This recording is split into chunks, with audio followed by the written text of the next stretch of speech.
Hello friends, இன்னைக்கு இந்த வீடியோவில் all about my weight loss journey பற்றி தான் நான் ஷேர் பண்ணிக்க போகிறேன். பாஸ்ட் 1 வீக்காக நான் வந்து ஷார்ட்ஸ் வீடியோவில் வெயிட் லாஸ் ஜேர்னி வந்து 30 டேஸ் சேலஞ்ச் மாதிரி ஸ்டார்ட் பண்ணி அதோட டயட் சார்ட்டை வந்து டே பை டே நான் அப்லோட் பண்ணிட்டு தான் இருக்கேன். பட் 1 வீக்குக்கு அப்புறமா நான் வெயிட் செக் பண்ணும்போது நிஜமாகவே நான் எக்ஸ்பெக்டே பண்ணாத ஒரு வெயிட் லாஸ் எனக்கு ஆயிருந்துச்சு. அதுதான் நான் இந்த வீடியோவை இப்போது உங்கள் கூட ஷேர் பண்ணதுக்கு ரீசனுமே கூட.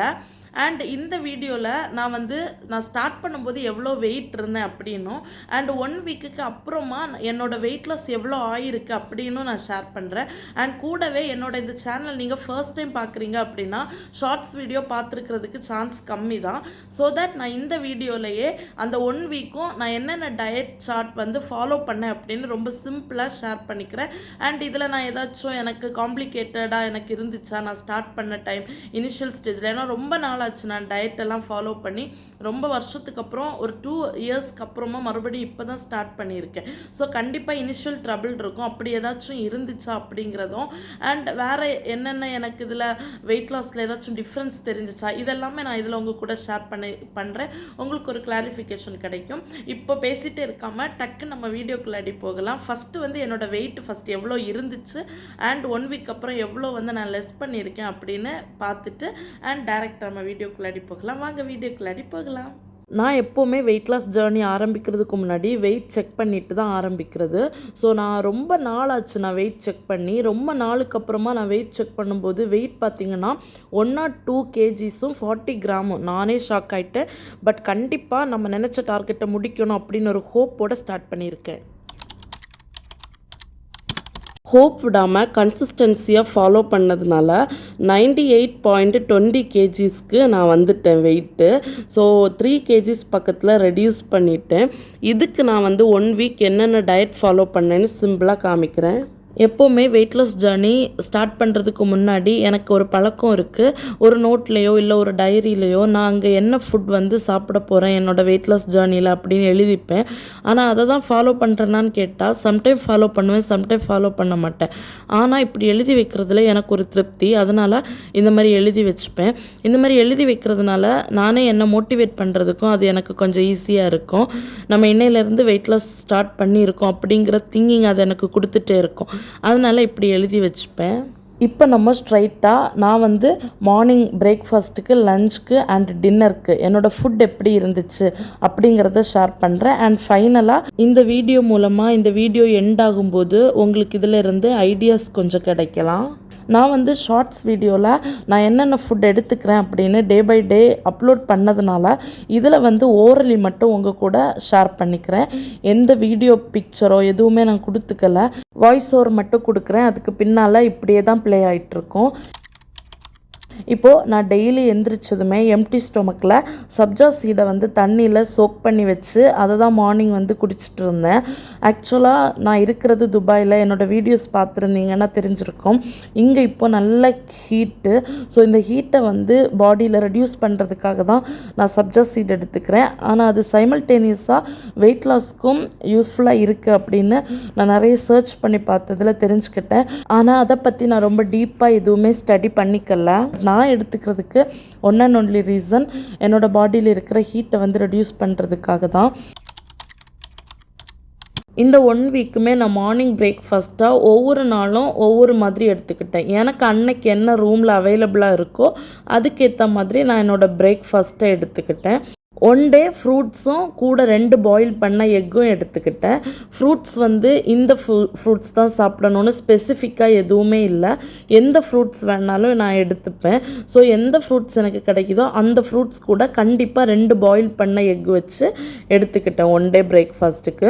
இன்னொரு நாளைக்கு கோதுமை மாவில் 2 தோசை பண்ணி சாப்பிட்டேன். அது கூட சைட் டிஷ்ஷாக சன்னா மசாலா தான் எடுத்துக்கிட்டேன். அது வந்து ப்ரோட்டீன் இருக்கிறது மாதிரி நான் பார்த்துப்பேன், அவ்வளோதான்.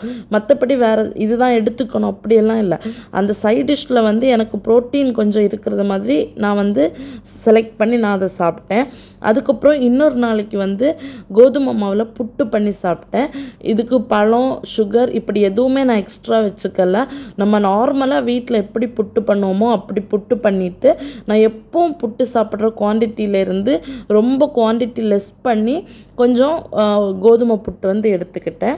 அண்ட் இன்னொரு நாளைக்கு பார்த்திங்க அப்படின்னா செறுபயிர் இருக்குல்ல, அதை நல்லா வேக வச்சு கொஞ்சம் தேங்காய் போட்டு நல்லா மிக்ஸ் பண்ணி அது கூட 2 பாயில் பண்ண எக்கும் வச்சு சாப்பிட்டேன். அதுக்கப்புறமா சில டைம் வந்து நான் வந்து வெறும் சுண்டல் மட்டுமே எடுத்துப்பேன். ஆனால் அதில் தேங்காய் எதுவும் மிக்ஸ் பண்ணாமல் ஒரு பவுல் ஃபுல்லாக நம்ம ஸ்டொமக் ஃபில் ஆகிற அளவுக்கு சுண்டலை எடுத்து அது கூட 2 பாயில் பண்ண எக்குமே வச்சு சாப்பிட்டுட்டு இருந்தேன். இதுதான் நான் இந்த 1 வீக்காக மாற்றி மாற்றி சாப்பிட்ட என்னோடய பிரேக்ஃபாஸ்ட்டு. என்னோட 1 வீக்கோட பிரேக்ஃபாஸ்ட்டு தான் நான் ஷேர் பண்ணேன். பட் இது போக ஆப்ஷனலாக நீங்கள் இன்னும் என்னென்ன எடுத்துக்கலாம் அப்படின்னு சொல்கிறேன். ரவை உப்புமா எடுத்துக்கலாம், ராகி சேமியா எடுத்துக்கலாம், அண்ட் ராகி ரிலேட்டடாக இடியப்பம் அண்ட் தோசை இதெல்லாம் ப்ரிப்பேர் பண்ணி சாப்பிட்லாம். அப்புறம் அவல் வந்து நல்லா கொதித்த தண்ணியில் கொஞ்சம் வேக வச்சு அதில் கொஞ்சமாக தேங்காய் அதுக்கப்புறம் பனானா போட்டு நல்லா மிக்ஸ் பண்ணி சாப்பிட்லாம். அப்புறம் மில்லட்ஸ் ரிலேட்டடாக என்னென்ன பண்ணி சாப்பிட முடியுமோ அது எல்லாமே நீங்கள் பண்ணி சாப்பிட்டுக்கலாம். எல்லாமே ஹெல்தி வெர்ஷன் தான் மார்னிங் பிரேக்ஃபாஸ்ட்டுக்கு. ஸோ உங்களுக்கு எது கம்ஃபர்டபுளாக இருக்கோ அதை நீங்கள் எடுத்துக்கோங்க. அப்புறமா மிட் மார்னிங் எனக்கு ஏதாச்சும் சாப்பிட தோணுச்சு அப்படின்னா மீடியம் சைஸில் ஒரு ஃப்ரூட் எடுத்துப்பேன். ஒரு கொய்யா பழமோ இல்லை ஒரு ஆரஞ்சு பழமோ இல்லை ஒரு ஆப்பிளோ எடுத்துப்பேன். மோஸ்ட் ஆஃப் த டே நான் ஒர்க்கில் வந்து கொஞ்சம் பிஸியாகவே இருக்கிறதுனால அந்த டைம் மைண்ட் எனக்கு சாப்பிட ஏதாச்சும் சாப்பிடுவோம் அப்படிலாம் தோன்றதில்ல. ஸோ நான் சாப்பிட்றதில்ல. அப்படி எனக்கு எப்போவாச்சும் கொஞ்சம் ஃப்ரீ ஆகி சாப்பிடணும்னு தோணுச்சுன்னா வாட் எவர் இட் இஸ் ஏதாவது ஒரு ஃப்ரூட்ஸ் வந்து எடுத்துப்பேன். ஆனால் ஆப்பிளோ ஆரஞ்சோ இல்லை கொய்யாவோ இந்த மாதிரி ஃப்ரூட்ஸ் எடுத்துக்கிறேன்னா ஒரு மீடியம் சைஸில் எடுத்துப்பேன். இல்லை கிரேப்ஸ் எடுத்துக்கிறேனாலும் குவான்டிட்டி கொஞ்சம் கம்மியாக அந்த மாதிரி எடுத்துப்பேன். ஸோ ஆனால் வந்து அந்த டைம் சாப்பிட தோணுச்சுன்னா ஃப்ரூட்ஸ் தான் சாப்பிடுவேன். அதுக்கப்புறமா லஞ்சுக்கு நான் என்ன எடுத்துப்பேன் அப்படின்னா எக்கு, சிக்கன், ஃபிஷ்ஷு, அப்புறம் ஏதாச்சும் ஒரு வெஜிடபிள்ஸு இது வந்து மாற்றி மாற்றி எடுத்துப்பேன். அண்ட் நான் வந்து இது கூட வந்து சப்பாத்தியும் எடுத்துப்பேன். ஆனால் சப்பாத்தி எடுத்துக்கிறதும் எடுத்துக்காததும் மார்னிங் என்னோட பிரேக்ஃபாஸ்ட்டை பொறுத்தது. மார்னிங் இப்போது நான் வீட் தோசை இல்லை வீட்டில் பண்ண புட்டு இந்த மாதிரி கொஞ்சம் ஹார்ப்ஸ் ஆட் பண்ணி நான் ஏதாச்சும் அதிகமாக எடுத்திருந்தேன் அப்படின்னா ஆஃப்டர்நூன் சப்பாத்தியை வந்து ஸ்கிப் பண்ணிப்பேன். சப்பாத்தி வந்து வேண்டாம் அப்படின்னு வச்சுட்டு ஆஃப்டர்நூன் மார்னிங் சாப்பிட்டதை விட கொஞ்சம் லைட்டாகவே சாப்பிடுவோம் அப்படின்னு ப்ரோட்டீன் கொஞ்சம் ரிச்டாக இருக்கிறது மாதிரி சிக்கன், அப்புறம் 2 boiled egg or fish 2 boiled egg. ஆனால் இது கூட கண்டிப்பாக கியூக்கும்பர் இந்த மாதிரி வெஜ்ஜிஸ் இருக்கிறது மாதிரி பார்த்துப்பேன். ஒருவேளை நீங்கள் மார்னிங் பிரேக்ஃபாஸ்ட்டு லைட்டாக எடுத்துக்கிட்டீங்க இல்லை அப்படின்னா இன்டர்மீடியன்ட் ஃபாஸ்டிங் இருக்கீங்க அப்படின்னாலாம் உங்களுக்கு நான் இப்போ ஒரு ரெசிபி சொல்கிறேன். அது ரொம்ப ரொம்ப யூஸ்ஃபுல்லாக இருக்கும். ஃபஸ்ட்டு வந்து சப்பாத்தி பண்ணுங்க. சப்பாத்தி பண்ணிவிட்டு ஒரு ஓரமாக வச்சுட்டு ஒரு பேன் எடுத்து அதில் ஆனியன், அப்புறமா கேபேஜு, கேரட்டு, பச்சை மிளகா, அது கூடவே 2 பாயில் பண்ண எக்கு அண்ட் கொஞ்சம் சிக்கன் பீசஸ் இதெல்லாம் போட்டு கொஞ்சம் உங்களுக்கு என்னென்ன மசாலா போடணுமோ மசாலாஸ் போட்டு கொஞ்சம் வதக்கிட்டு அந்த ஸ்டஃபிங் எடுத்து இந்த சப்பாத்திக்குள்ளே வச்சு நல்லா ரோல் பண்ணி குட்டி குட்டியாக கட் பண்ணி நீங்கள் ஒரு 2 சப்பாத்தி ரோல் சாப்பிட்டீங்கன்னா சூப்பர் ஃபில்லிங்காக இருக்கும். இது நான் முன்னாடி டயட் ஃபாலோ பண்ணிகிட்டு இருக்கும்போது ட்ரை பண்ண ரெசிபி இது. உண்மையாகவே டயட்டுக்கு நம்ம ஏதோ ஒரு ஃபுட்டு சாப்பிட்டது மாதிரியும் இருக்கும், காய்கறியும் உள்ளே போகும் அண்ட் ஹார்ப்ஸும் உள்ளே போகும், ப்ரோட்டீனும் இருக்கும், எல்லாமே இருக்கும், பேலன்ஸ்டு டயட்டாகவும் இருக்கும். மெயினாக இது இன்டர்மிட்டன்ட் ஃபாஸ்டிங் ட்ரை பண்ணிகிட்டு இருக்கீங்கன்னா உங்களுக்கு ரொம்ப யூஸ்ஃபுல்லாக இருக்கும். கண்டிப்பாக இதை வந்து ட்ரை பண்ணி பாருங்கள். அப்புறமா ஈவினிங் ஸ்நாக்காக இந்த 1 வீக்குமே நான் டெய்லி ஆரஞ்சு பழம் தான் எடுத்துக்கிட்டேன். ஏன் அப்படின்னா ஆரஞ்சு பழம் வந்து எனக்கு டீ காஃபி குடிக்கிற அந்த கிரேவிங்ஸை வந்து கொஞ்சம் கண்ட்ரோல் பண்ணுறதுக்கு ரொம்ப யூஸ்ஃபுல்லாக இருந்துச்சு. ஏன்னா அது கொஞ்சம் சுகரி டேஸ்ட்டில் இருக்கிறதுனால. பட் கிரேப்ஸ் எடுத்தாலும் அதே ஃபீலை நமக்கு கொடுக்கும்னு நினைக்கிறேன். பட் நான் கிரேப்ஸ் வந்து எடுக்கலை, ஃபுல்லாகவே ஆரஞ்சு பழம் தான் எடுத்துக்கிட்டேன். நிஜமாக சொல்கிறேன், இந்த டீ காஃபி ரொம்ப விரும்பி குடிக்கிறவங்களுக்கு அல்டர்னேட்டிவாக இந்த ஃப்ரூட் வந்து ரொம்ப ரொம்ப ஹெல்ப்ஃபுல்லாக இருக்கும், எடுத்துக்கோங்க. டயட் டேயை நம்ம எப்போவுமே டின்னரோடு தான் எண்ட் பண்ணுவோம். ஸோ நான் டின்னருக்கு கார்ன்ஃப்ளவர் மாவில் பண்ண ரொட்டி தான் எடுத்துக்கிட்டேன். இது வந்து நான் துபாயில் வந்து பாகிஸ்தானி பேக்கரிஸ் இருக்கும்ல, துபாயில் இருக்கிறவங்களுக்கு தெரியும். ஸோ இங்கே வந்து கிடைக்கும், 1 திரமன்னே கிடைக்கும். ஸோ அதை நான் வாங்கிப்பேன். எனக்கு எப்போ எல்லாம் தோணுதோ அப்போ எல்லாம் நான் அதை வாங்கிப்பேன். கார்ன்ஃப்ளவர் மாவில் பண்ணதுனால அது ஹெல்த்தியும் கூட. அண்ட் சில டைம் வந்து 2 எக்கை வந்து ஆம்லேட் போட்டு கூடவே கியூக்கும்பரும் சாம்பாரும் வச்சு சாப்பிட்டேன். அண்ட் சில டைம் வந்து ஏதாச்சும் ஒரு ஃப்ரூட்ஸ் எடுத்துப்பேன். ஆனால் ஃப்ரூட்ஸ் கூட எப்போவுமே எக் இருக்கிறது மாதிரி பார்த்துப்பேன். எக் ஆர் குக்கும்பர் இப்படி ஏதாவது ஒன்று இருக்கிறது மாதிரி பார்த்துப்பேன். ஆனால் வந்து கண்டிப்பாக எக்கு கூட ஒரு வெஜ்ஜீஸ் ஆர் ஒரு ஃப்ரூட்ஸ் வந்து இருக்கும். இல்லை அப்படின்னா கார்ன்ஃப்ளவர் மாவில் ஒரு ரொட்டி எடுத்துப்பேன். அதுக்கு சைட் டிஷ்ஷாக அன்றைக்கி மத்தியானம் வச்ச ஏதாச்சும் ஒரு கிரேவி வந்து எடுத்துப்பேன். அவ்வளோதான். அண்ட் இந்த 1 வீக் வந்து எனக்கு ஏதாச்சும் டிஃப்ரென்ஸ் பாடியில் தெரிஞ்சிச்சா அப்படின்னு கேட்டால் வெயிட் லாஸ் மட்டும்தான் நடந்துருந்துச்சு. மற்றபடி பெரிய டிஃப்ரென்ஸ் ஒன்றும் தெரியலை. வெயிட் லாஸுமே கூட நம்ம பாடியில் ஃபஸ்ட்டு வாட்டர் கண்டென்ட் தானே இருக்கும், அதுதான் லாஸ் ஆகிருக்கும்.